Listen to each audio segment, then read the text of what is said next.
Eu me chamo Laura, sou da Progeomec, a gente fica lá no Rio Grande do Sul. E eu vou falar um pouquinho de ventiladores industriais para vocês. Um pouquinho de ventiladores industriais para vocês, tá? Primeiro vou apresentar um pouco da Progeomec, a nossa história. A Progeomec começou em 1974 como uma empresa de apoio à construção civil, como uma empresa para projetos eletromecânicos, por isso que o nome é Progeomec. Mas, junto disso, começamos a fazer despoeiramento em fábricas de móveis, porque quem não conhece o Rio Grande do Sul, a gente tem um polo moveleiro muito grande. E começamos a fabricar sistemas para despoeiramento. Nisso, começamos a fabricar os ventiladores dos nossos sistemas. O pessoal começou a ver os ventiladores, começou a gostar mais do ventilador, e é muito melhor fabricar produto do que, às vezes, trabalhar com cliente final. Pelo menos no nosso caso, a gente se adaptou muito melhor a isso. No ano de 82, a gente compra o terreno onde a gente está instalado até hoje e começa a nossa ampliação. Em 2003, a gente já está um pouquinho maior, né? E faz a ISO 9001.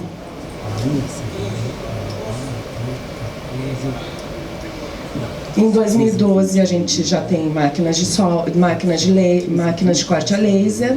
A gente substitui plasma pelo corte a laser e também já está com robô de solda para solda de rotores limit load. Bom, eu sou a Laura, né? Laura Costa Baldissera. A Progeomec é uma empresa familiar. Eu sou da família, a qual os fundadores.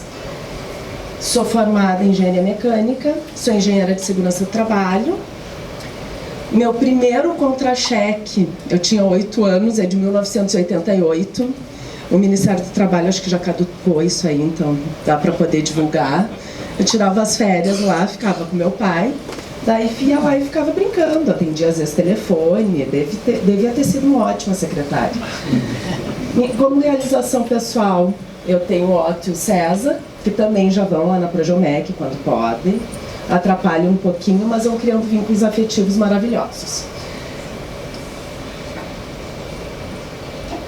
Bom, então aqui é como nós estamos hoje. Eu não lembro qual é a área construída, gente, mas é muito grande.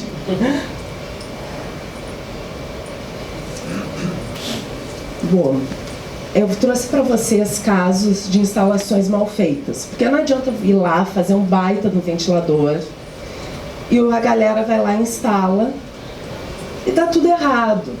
Aí vão dizer, é o teu ventilador que não está prestando, o teu ventilador que não está dando a potência que era para ter dado, está consumindo mais, teu ventilador está desbalanceado, fazendo muito barulho. O que aconteceu nesse cliente? O cara, nesse caso, trabalhava com temperatura. Então, ele, ao invés de trabalhar com colarinho flexível, ter chumbado mais adequadamente a base, o cliente foi lá e botou uma junta de dilatação. Esse ventilador ele trabalhava com variador de frequência, determinada a rotação do equipamento, ele acoplava, fazia um efeito de ressonância absurdo e ninguém aguentava ficar lá perto. A gente vai lá, verifica, cara, tem alguns defeitinhos aqui na tua instalação, isso aqui tem que ter um colarinho flexível, isso aqui tu tá com um cotovelo na descarga, justamente no leque de recuperação de pressão, e do lado oposto aspiração. Isso depois vai ser importante para falar de efeito sistema, que é o que estava matando o ventilador. O efeito sistema, nesse caso, ele estava consumindo quase 40% a mais de potência, que no final vai ser dinheiro para o meu cliente final, né? E ele não vai querer gastar mais. Esse conceito de efeito sistema ele é introduzido em 1973. Nesse conceito que ele quer dizer, o ar não é burro. Se tu dificultar a saída do ar, o ar não vai ir para onde tu quer, vai gerar turbulência nesse teu equipamento. E aqui é mais ou menos o que a gente teria que ter do leque de recuperação de pressão. Quando tu tem que dar distância para recuperar essa pressão no teu sistema. Para o meu caso, que é um ventilador que vai ter uma área ali disponível de 0,7 a 0,8, tu tem que botar no mínimo, e se com nada tu vai perder muito da tua pressão. Tu vai ter que colocar no mínimo 90%, 50% de tubulação, já vai recuperar 90% da pressão. Nesse caso aqui. O ideal é 2,5 diâmetros, tá? Mas se tu tiver 2 diâmetros, tu já recupera quase tudo. E tem casos aqui, o efeito sistema é sempre ruim, tá? Ele sempre vai dar perda de potência do equipamento. Mas aqui é o ruim, e pro lado oposto da aspiração vai ser o pior caso que a gente vai ter, que era o caso do nosso cliente. Efeito sistema não consegui resolver com ele, mas quando a gente pegou, botou um colarinho pelo menos, a propagação da vibração do ventilador para a tubulação já parou de ter essa ressonância. E adequando, chumbando melhor o equipamento ao chão, a gente conseguiu um resultado mais adequado. Então, como é que eu vou fazer para eliminar o efeito sistema? A melhor maneira de eliminar ou reduzir o efeito sistema é providenciar espaço. Quanto melhores forem as condições de entrada e saída, melhor vai ser o desempenho do ventilador. Se eu dificultar a entrada do ar, ele não vai sair. Mais ou menos isso. Se eu dificultar a saída, ele também não entra. É mais ou menos isso que eles estão querendo dizer. Mínimo 2,5 diâmetros, para a gente ter a recuperação completa da pressão.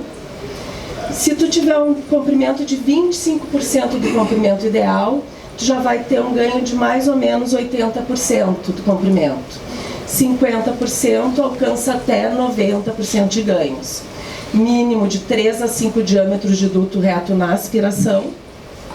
Evite qualquer vórtex na entrada do ventilador. Use um duto reto o mais longo possível para a condição de trabalho.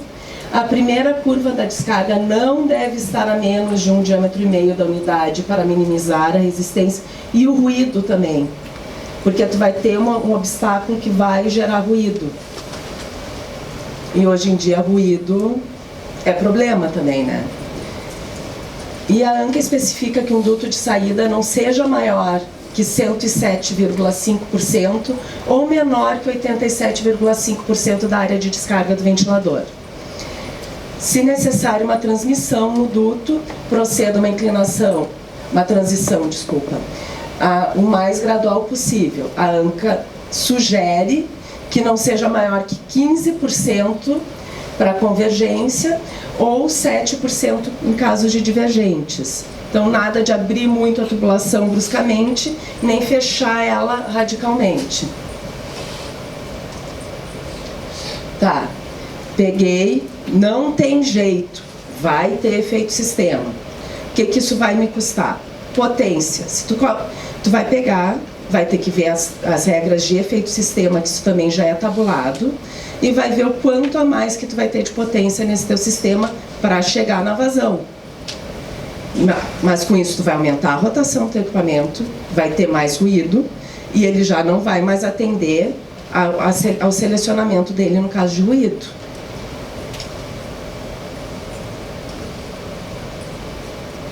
Aí o cara manda um vídeo, uma foto dessas aqui, o cara. Ventilador não dá vazão e pressão. Aí a gente não sabe o que dizer, né? Mas deve ser provavelmente o ventilador que está mal instalado, nesse caso. Esse caso é similar. Ele também, o cliente reclama de propagação de ruído, e nesse caso a ressonância começa a gerar danos estruturais no equipamento e na mancalização. Então, além do ruído, da propagação da vibração do sistema inteiro, tu vai ter o ruído do mancal, que começa a durar 15, 20 dias e tu tem que substituir. Isso é dinheiro também, né? Além de trocar a mancalização, tu tem toda a mão de obra para a substituição dessa mancalização. Então não tem ligação flexível na descarga, o ventilador é um sólido único no corpo, resultando em amplificação de vibração e alto ruído. Esse caso é severo a ponto de reduzir a vida da mancalização. A gente sugere daí alteração. E ele tem mais um agravante nesse caso. O peso da tubulação está estruturado no ventilador. Então qualquer vibração do ventilador, que ele vai ter vibração. Não existe máquina girante sem vibração. Vai propagar até o final dessa tubulação. Então a gente sugeriu para o cliente e resolveu, nesse caso, a gente sugeriu aqui um colarinho flexível e que ele estruturasse em qualquer outro lugar esse sistema. Resolvemos e a mancalização começou a durar adequadamente, conforme o que deveria durar, né? Aqui é só uma demonstração do como vai funcionar o ruído no ventilador. A gente tem duas fontes de ruído num equipamento. Tu vai ter o ar mesmo em si, na aspiração e na descarga, que ele vai correr para cá, e tu tem a vibração mecânica, que é um ruído mecânico, que vai propagar pela tubulação, pelo solo e pelo próprio motor também, que também vai ter propagação nele. E para solucionar isso, gente, não vai ter jeito. É colarinho aqui, ou uma caixa atenuada, atenuar o local que ele está, chumbar para ter estrutura aqui, ou botar amortecedores aqui embaixo. Não tem muita solução. Não adianta, não vai ter, vai ter. Se instalar errado, vai dar errado. Não adianta. Então aqui é um texto que a gente tirou só para dizer que tem vibração sonora pela estrutura, vai ter. E tu tem que tratar isso acusticamente.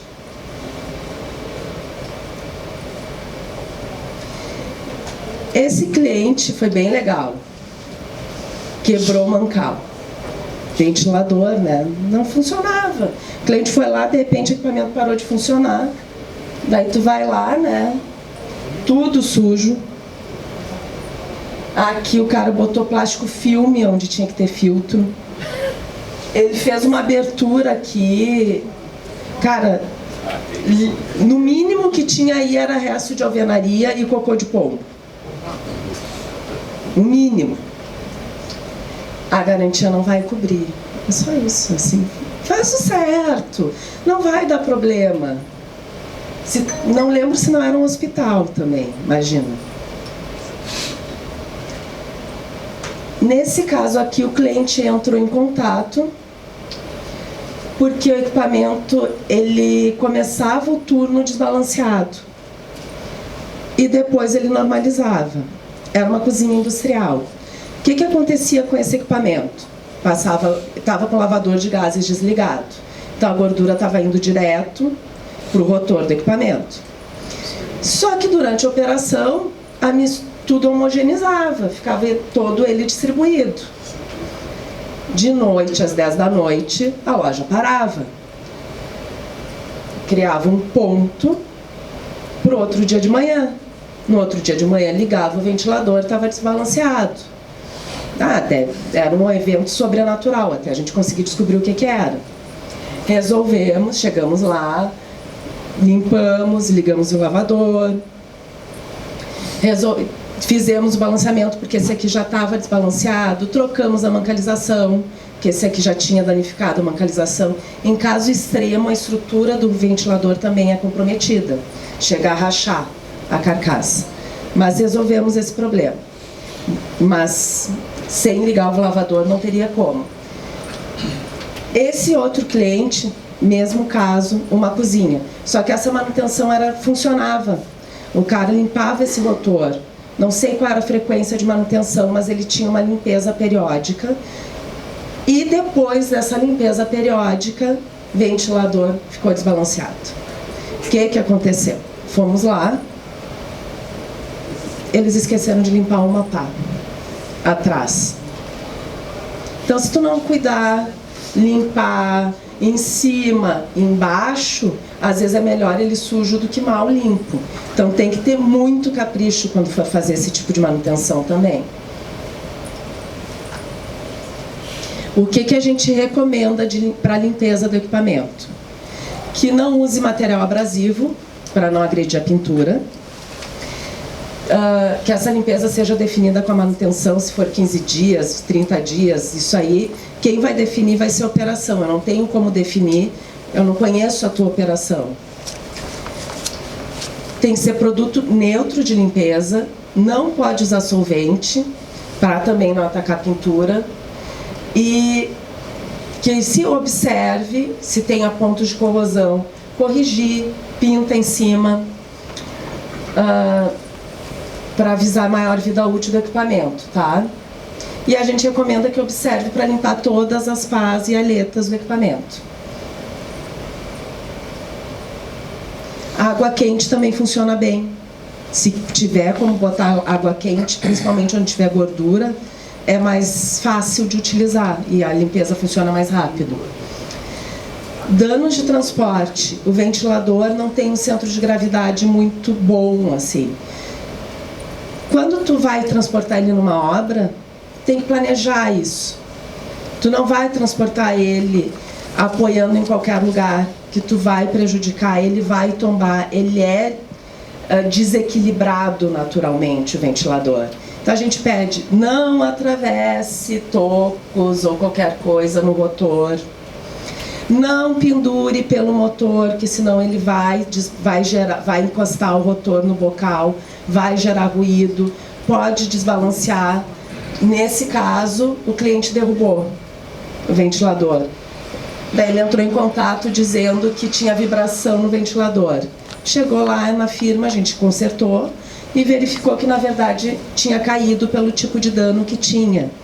Mas planejem também. Quando vai fazer uma obra, se planeja tanta coisa. Não custa planejar também a logística interna. Tanto do descarregar, carga e descarga, quanto o transporte dentro da obra do equipamento. Então, não vou arrastar ele pelo motor também.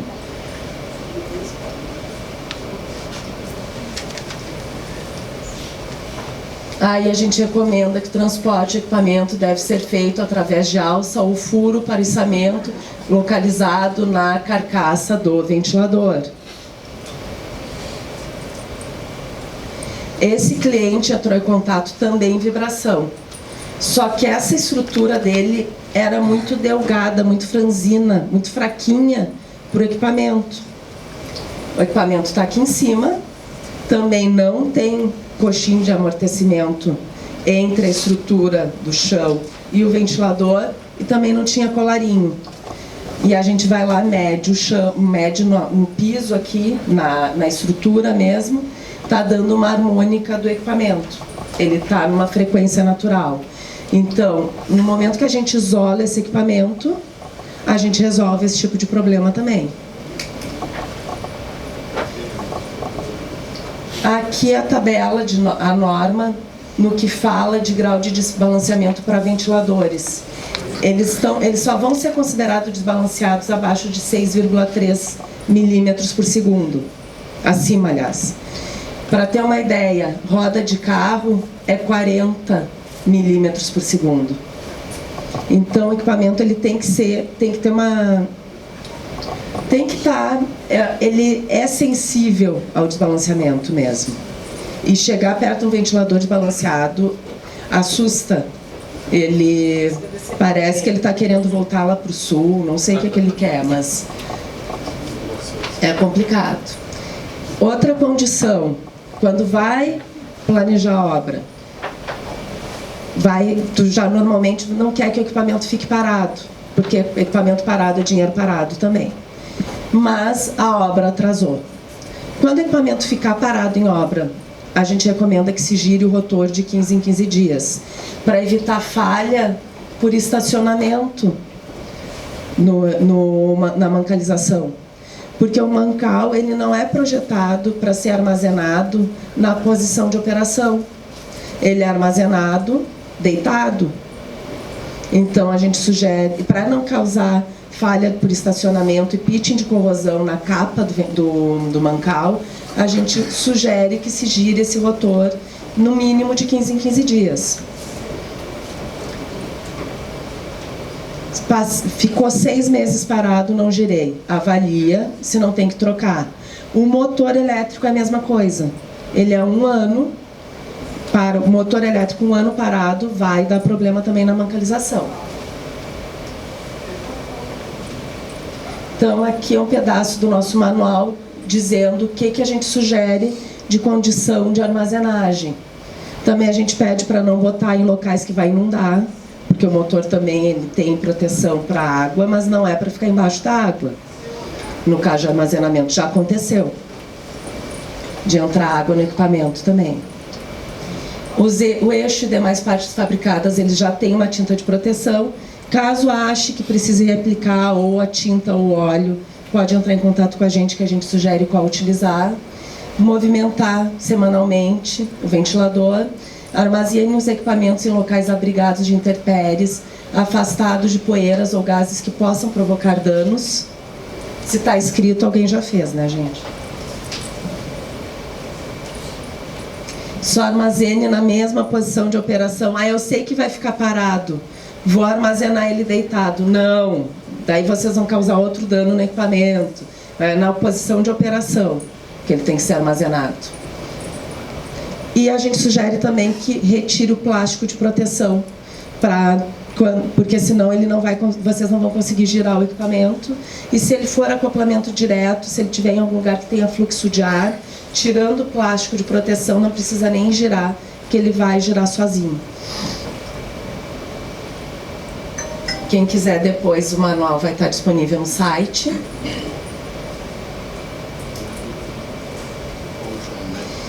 O cliente, quando ele faz uma obra, ele tem um objetivo, né? Deve ter algum ganho financeiro. Se for uma obra de conforto, é conhecido que as pessoas não vão ter um desempenho legal se estiverem com frio ou com calor, ou num local com muito CO2. Então, tem que cuidar dessas coisas, para estar tudo funcionando direitinho. É mais isso aqui. Essa aqui é o gráfico que mostra o decréscimo de desempenho das pessoas conforme a variação de temperatura.